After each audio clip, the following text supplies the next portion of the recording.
আমরা বর্তমান ডায়াত বাজারের উদ্দেশ্যে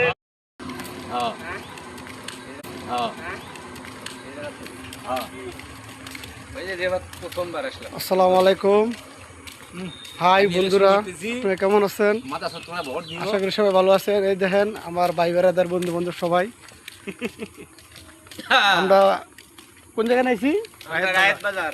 আমরা রায়াত বাজার ঘুরতে আইছি রাকিবের বাড়িতে। তো লাল চা, রাকিব কো? সাদা পান। এই আমরা দুধ চা খাওয়াইছে না, খালি রং চা খাওয়াইছি। হালার করে হালার রং চা খাওয়াইছি। মানে আপনারা এটার কি করবেন করে দেন। চা খাবারে চায় না। হ্যাঁ, এই যে আমার এই ইউটিউবটা সবাই সাবস্ক্রাইব করে দিবেন। হ্যাঁ, এই লাইক ইউটিউবে কমেন্ট শেয়ার ছাড়া করবেন সবাই। ভাই আপনি কিছু বলার আছে? লাইক কমেন্ট সবাই শেয়ার করবেন। আমরা জানি তাড়াতাড়ি ভাইরাল হই না। ধন্যবাদ।